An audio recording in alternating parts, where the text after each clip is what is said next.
ውድ ቻናላችን ቤተሰቦች እንኳን ወደ ቻናላችን በደህና መጣችሁ። ዛሬ ምሽት 5 ሰዓት ከሩብ ላይ በጣም ተጠባቂ ጨዋታ በአርሰናልና በአስቶን ቪላ መካከል በኤሚሬትስ የሚደረግ ጨዋታ አለ። ምናልባትም ይህ ጨዋታ የፕሪሚየር ሊግ ዋንጫው ወዴት ሊያመራ ይችላል የሚለውንም የሚጠቅም ጨዋታም ሊሆን ይችላልና በዛሬው ቆይታችንም ይህንን ጨዋታ የምንመለከት ይሆናል። ከዛ በተጨማሪም ግን ትናንትና የተደረጉ ዛሬም የሚደረጉ የ2025 የአፍሪካ ዋንጫ ጨዋታዎች አሉ። በተጨማሪም ዛሬ የሚደረጉ የእንግሊዝ ፕሪሚየር ሊግ ጨዋታዎች ይኖራሉ። እነዚህን በመጠቆምም የምናልፍ ይሆናል። እስከ መጨረሻው ደቂቃ ድረስ አብራችሁን ቆይታችሁ ፕሮግራሙን እንድትከታተሉት በአክብሮት እጠይቃለሁ። እንደዚሁም በአርሰናልና በአስቶን ቪላ መካከል ስለሚደረገው ጨዋታ ያላችሁን ሀሳብ፣ ጨዋታውንስ ማን ሊያሸንፍ ይችላል የሚለውን ግምታችሁን እንዳለ ኮሜንት ሴክሽን ላይ በመጻፍ እንድታሳውቁኝ፣ ሰብስክራይብ፣ ላይክ፣ ሼር እያደረጋችሁም የቻናሉ ቤተሰብ እንድትሆኑ በአክብሮት እጋብዛለሁ። አሁን በቀጥታ ወደ ፕሮግራማችን የምናመራ ይሆናል። አብራችሁን ቆዩ። በመጀመሪያ የምንመለከተው በትናንትናው ዕለት የተደረጉ የአፍሪካ ዋንጫ ጨዋታዎችን ይሆናል። በሞሮኮ አዘጋጅነት እየተደረገ የሚገኘው የ2025 የአፍሪካ ዋንጫ ጨዋታዎች በትናንትናው ዕለት በግሩፕ ኤ እና በግሩፕ ቢ የምድቡ ሶስተኛ ጨዋታዎች መደረግ ችለዋል። በዚህም እንግዲህ በቀጥታ ወደ ቀጣይ ዙር የሚያልፉ ሀገራት ታውቋል።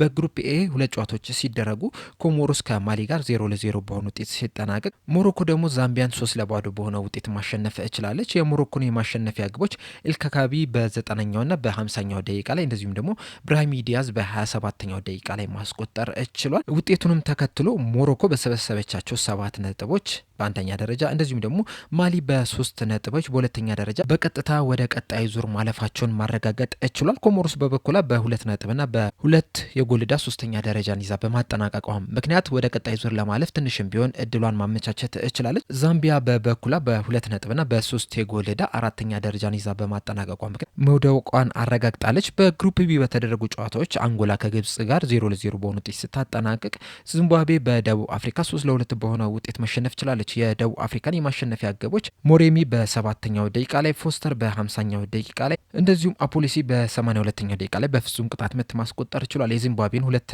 ግቦች ደግሞ ማሱማሄኒ በ19ኛው ደቂቃ ላይ፣ ሙዱባ በራሱ ግብ ላይ ደግሞ 73ኛው ደቂቃ ላይ ማስቆጠር ችላለች። ውጤቱንም ተከትሎ ግብጽ በ7 ነጥብ እንደዚሁም ደግሞ ደቡብ አፍሪካ በ6 ነጥብ አንደኛና ሁለተኛ ደረጃን ይዞ በማጠናቀቅ ወደ ቀጣይ ዙር በቀጥታ ማለፋቸውን ሲያረጋግጡ፣ አንጎላ በ2 ነጥብ ሶስተኛ ደረጃን ይዛ በማጠናቀቋ ወደ ቀጣይ ዙር ለማለፍም ትንሽም ቢሆን እድሏን ማመቻቸት እችላለች። ዚምባብዌ በበኩሏ በ1 ነጥብ አራተኛ ደረጃን ይዛ በማጠናቀቋ ምክንያት ወደ ቀጣይ ዙር የቀረች ሀገር ሆናለች። እንደሚታወቀው በዚህ በሞሮኮ አዘጋጅነት እየተደረገ በሚገኘው የአፍሪካ ዋንጫ ላይ ጥሩ ሶስተኛ ቡድኖች ወደ ቀጣይ ዙር ያልፋሉና አሁን ላይ እንግዲህ አንጎላና ኮሞሮስም ወደ ቀጣይ ዙር ማለፍ አለማለፋቸውን ለማወቅ ሁሉም ጨዋታዎች እስኪደረጉ የሚጠብቁ ይሆናል። በዛሬው ዕለትም እንግዲህ የአፍሪካ ዋንጫ ጨዋታዎች መደረጋቸውን ሲቀጥሉ ከግሩፕ ሲ ታንዛኒያ ከቱኒዚያ እንደዚሁም ደግሞ ኡጋንዳ ከናይጄሪያ ምሽት 1 ሰዓት ላይ ሲደረጉ፣ ከግሩፕ ዲ ቤኒን ከሴኔጋል እንደዚሁም ቦትስዋና ከዲሞክራቲክ ኮንጎ ደግሞ ምሽት 4 ሰዓት ላይ የሚደረጉ ይሆናል። የፕሪሚየር ሊግ ጨዋታዎችን ስንመለከት በዛሬው ዕለት 6 የሚደርሱ የፕሪሚየር ሊግ ጨዋታዎች ሲደረጉ ምሽት 4 ሰዓት ተኩል ላይ 4 ጨዋታዎች ሲደረጉ በርንሌ ከኒውካስል፣ ቼልሲ ከበርንሞዝ፣ ኖቲንጋም ፎረስት ከኤቨርተን፣ ዌስትሃም ከብራይተን የሚገናኙ ሲሆን ምሽት 5 ሰዓት ከሩብ ላይ ደግሞ አርሰናል ከአስቶን ቪላ፣ ማንቸስተር ዩናይትድ ከወልቭስ ጋር የሚገናኙ ይሆናል። ከአርሰናልና ከቪላ በተጨማሪም ቼልሲ ከበርንሞዝ ጋር የሚያደርጉ ጨዋታም አዝናኝ ጨዋታ ይሆናል ተብሎ ነው የሚጠበቀው። ነገር ግን በዚህ በ19ኛው ሳምንት የእንግሊዝ ፕሪሚየር ሊግ ጨዋታዎች መካከል በጣም ተጠባቂው ጨዋታ አርሰናል ከአስቶን ቪላ ጋር የሚያደርጉት ጨዋታ ነው። ምክንያቱም ደግሞ በሁለቱ ክለቦች መካከል ያለው የነጥብ ልዩነት እንደዚሁም ደግሞ ዘንድሮ እያሳዩት ያለው አቋም ይህንን ጨዋታ በጣም እንድንጠብቀው ያደርጋል። እንደሚታወቀው አርሰናል ከ18 ጨዋታዎች 42 ነጥቦችን በመሰብሰብ አንደኛ ደረጃ ላይ ነው የተቀመጠው። አስቶን ቪላ በበኩላቸው ከ18 ጨዋታዎች ከአርሰናል 3 ነጥብ ዝቅ በማለት 39 ነጥቦችን በመሰብሰብ ሶስተኛ ደረጃ ላይ ነው የተቀመጡትና አንደኛና ሶስተኛ ደረጃ ላይ ያሉ ሁለት ቡድኖች የሚገናኙበት ጨዋታ ነው። በጣም አጓጊ የሚባል ጨዋታ ነው። በተጨማሪም የ2025/26 የውድድር ዘመን የፕሪሚየር ሊግ ዋንጫ ወዴት ሊያቀና ይችላል የሚለውን ጥያቄ ራሱ ሊመልስልን የሚችል ጨዋታ ነው። በእርግጥ ገና 19ኛ ጨዋታ ነው ዛሬ የሚደረገው። ገና ግማሽ ይቀራል፣ 19 ጨዋታዎች ይቀራሉ። ነገር ግን ደግሞ ብዙ ጊዜ ከዚህ በፊት በተደጋጋሚ እንደተመለከት ነው በዚህ ሰዓት ነው እንግዲህ በክለቦች መካከል ያለው የነጥብ ልዩነት እየሰፋ የሚሄደው። እስካሁን ድረስ እንግዲህ ያለው የነጥብ ልዩነት በጣም ተቀራራቢ የሚባል ነው። በተለይ ደግሞ ከአንደኛ እስከ 3ኛ ያሉ ቡድኖች በጣም ተቀራራቢ የሚባል ነጥብ አላቸው። በመሀላቸው የ3 ነጥብ ልዩነት ብቻ ነው ያለው። አርሰናል በ42 ነጥብ፣ ማንቸስተር ሲቲ በ40 እንደዚሁም ደግሞ አስቶን ቪላ በ39 ነጥብ ላይ ናቸው የሚገኙት በዚህ ሰዓት ላይ። እንደዚሁም ደግሞ ከዛ በኋላ ያሉትን ከአራተኛ ደረጃ እስከታች ያሉትን ስንመለከትም ያለው የነጥብ ልዩነት በጣም ጠባብ የሚባል ነው። ያን ያህል ልዩነት የለውም። ነገር ግን ከዚህ በኋላ ግን ነጥቦች እየሰፉ ነው የሚሄዱት በተደጋጋሚ እንደተመለከት ነውና በዛሬው ጨዋታ ላይ አርሰናል አስቶን ቪላን የሚያሸንፍ ከሆነ በመሀላቸው ያለው የነጥብ ልዩነት ወደ 6 ይሰፋልና ከዚህ በኋላ ምናልባትም አስቶን ቪላዎች አርሰናል ላይ ለመድረስም ትንሽ ሊቸገሩ የሚችሉበት ነገርም ሊፈጠር ይችላል። በእርግጥ ኳስ ነው፣ ምንም ነገር ሊፈጠር ይችላል። ከዚህ በኋላ ምናልባትም በዚህ ጨዋታ ላይ አስቶን ቪላ ተሸንፎ ከዛ በኋላ በሚመጡ ጨዋታዎች ላይ ደግሞ በተከታታይ አሸንፎ አርሰናል ደግሞ ነጥብ ጥሎ ምናልባትም አስቶን ቪላ የዋንጫው ባለቤት ሊሆን ይችላል። ነገር ግን በተለምዶ ግን እስከዛሬስ በፕሪሚየር ሊጉ ስንመለከተው እንደነበረ ግን በዚህ ሰዓት ላይ የመሪውና ተከታዮች ብዙ ጊዜ ልዩነት የሚፈጥሩበት ጊዜያቶች ላይ ነው የምንገኘው። በተለይ ደግሞ ቦክሲንግ ዴይ ፌስቲቭ ፔሪድ አካባቢ ላይ በየ3 ቀኑ በየ4 ቀኑ በሚጫወቱበት ሰዓት የነጥብ ልዩነቱ እየሰፋ ነው የሚሄደውና ዛሬ ምሽት ላይ የሚደረገውም ጨዋታ በጣም ወሳኝ ጨዋታ ያደርጓል። ከዛ በተጨማሪም አርሰናልስ ዘንድሮ ፕሪሚየር ሊጉን ለማንሳት የሚሆን ብቃት አላቸው ወይ የሚለው ነገር በዚህ ጨዋታ ላይ በደንብ የምንመለከት ይመስለኛል። ምክንያቱም በመጀመሪያው ዙር ጨዋታ በአስቶን ቪላ 2-1 መሸነፋቸው አይዘነጋም። ቡንዲያ ባስቆጠራት የመጨረሻ ደቂቃ ግብና ከዛ ጨዋታ በኋላ በተለይ ጎሏ ከተቆጠረች በኋላ የአርሰናል ተጫዋቾች ያሳዩትን ነገር እናውቃለን። እንደዚሁም ደግሞ በቅርብ ጊዜያቶችም እያሸነፉ ያሉበትን መንገድ ስንመለከት ራሱ የምር ግን አርሰናል የዘንድሮ ዋንጫ ማንሳት ይችላሉ የሚል ጥያቄ እንድናነሳ እያደረገ ነው የሚገኘውና ዛሬ ከአስቶን ቪላ ጋር የሚያደርጉት ጨዋታ ይህንን ማረጋገጫ የሚሰጥ ጨዋታ ነው የሚሆነው። ከዛ በተጨማሪም አስቶን ቪላዎችስ የምር የዘንድሮ ዋንጫ ለማንሳት እየተፎካከሩ ያሉ ቡድን ናቸው ወይ የሚለውን ጥያቄም የሚመልስ ጨዋታ ይሆናል ተብሎ ነው የሚጠበቀው።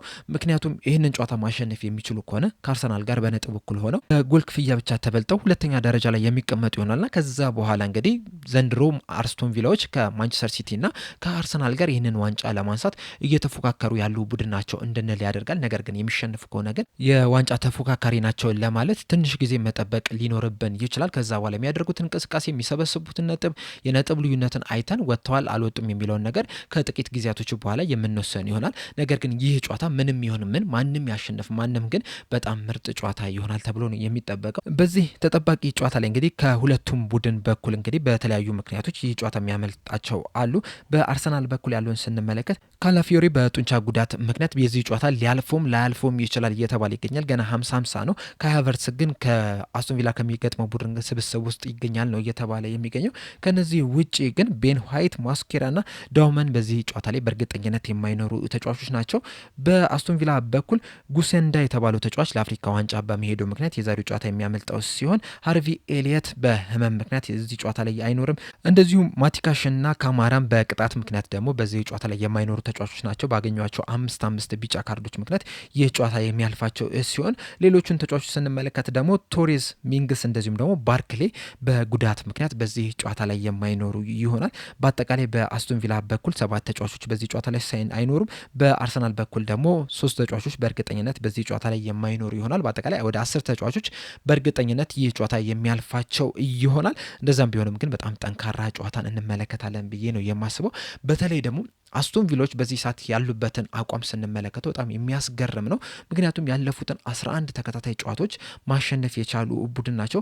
በተለይ ደግሞ በዚህ ሲዝን ያሸነፏቸውን ቡድኖች ስንመለከት በተለይ በተለምዶ ቶፕ 6 የሚባሉትን ቡድኖች ከሊቨርፑል በስተቀር ሁሉንም ማሸነፍ ችሏል። ማንቸስተር ዩናይትድን፣ ቶተናምን፣ ማንቸስተር ሲቲን፣ ቼልሲን፣ አርሰናልን ራሱን ማሸነፍ የቻሉ ቡድን ናቸው። በተለይ ያለፉትን 2 ጨዋታዎች ስንመለከት ማንቸስተር ዩናይትድን እንደዚሁም ደግሞ ቼልሲን 2-1 በሆነ ተመሳሳይ ውጤት ነበረ ማሸነፍ የቻሉት። እንደዚሁም በአጠቃላይ ያለፉትን 5 ጨዋታዎችን ስንመለከት ደግሞ አርሰናልን፣ ማንቸስተር ዩናይትድን እንደዚሁም ደግሞ ቼልሲን በተመሳሳይ 2-1 በሆነ ውጤት ነው ማሸነፍ የቻሉት። በተለይ ደግሞ ያለፉትን 2 ጨዋታዎች ስንመለከት ከማንቸስተር ዩናይትድ ጋር እንደዚሁም ከቼልሲ ጋር አስቶን ቪላዎች ጥሩ የሚባል እንቅስቃሴን አድርጓል ለማለት ትንሽ ያስቸግራል። አሁን ከማንቸስተር ዩናይትድ ጋር ያደረጉትን ጨዋታ ስንመለከት ሙሉ 90 ደቂቃውን ማንቸስተር ዩናይትድ ነበር የተሻለ ቡድን የነበረው። በብዙ ነገሮች ማንቸስተር ዩናይትድ የተሻለ ነበር። አሁን ለምሳሌ በሙከራ ደረጃ ማንቸስተር ዩናይትዶች 15 ሙከራ ማድረግ ችሏል። 6ቱ ደግሞ ኢላማውን የጠበቀ ሙከራ ነበረ የነበረው።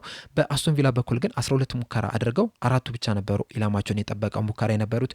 ኳሱን በመያዝ ደረጃ ማንቸስተር ዩናይትድ 57% ፖዚሽን መያዝ ችሎ ነበር። እንደዛም ሆኖ ግን አስቶን ቪላዎች በሁለት አጋጣሚ ባስቆጠሯቸው ግቦች አማካኝነት 2-1 በሆነ ውጤት ማሸነፍ ችሏል። በተለይ ጎሎቹን ስንመለከት ደግሞ የሞርጋን ሮጀርስ ድንቅ ብቃትን መመልከት እንችላለን በእነዚህ ሁለት ግቦች ላይ ምክንያቱም ከርቀት መጥቶ ነው እነዛን ጎሎች ማስቆጠር የቻለው። እንደዚሁም ከቼልሲ ጋር ያደረጉትን ጨዋታ ራሱ ስንመለከት እስከ 60ኛው ደቂቃ አካባቢ ድረስ ቼልሲዎች በጣም የተሻሉ ቡድን ነው የነበሩት። በብዙ ነገር የተሻሉ ቡድን ነበር። በሙከራ ደረጃ፣ ኳሱን በመያዝ ደረጃ፣ ወደፊት በመሄድ ደረጃ፣ ወደ ፋይናል ሰርድ በመድረስ ደረጃ ቼልሲዎች በጣም የተሻሉ ቡድን ነው የነበሩት። ነገር ግን አስቶን ቪላዎች ከ60ኛው ደቂቃ በኋላ ያሳዩት እንቅስቃሴ ደግሞ በጣም የሚያስገርም ነው የነበረው። በተደጋጋሚ ወደ ቼልሲ የግብ ክልል ሲደርሱ ነበር። አሁን ሙከራዎችን ስንመለከት ቼልሲዎች በአጠቃላይ 14 ሙከራ ማድረግ ችሏል። ሶስቱ ብቻ ናቸው ኢላማውን የጠበቀ ሙከራ የነበረው።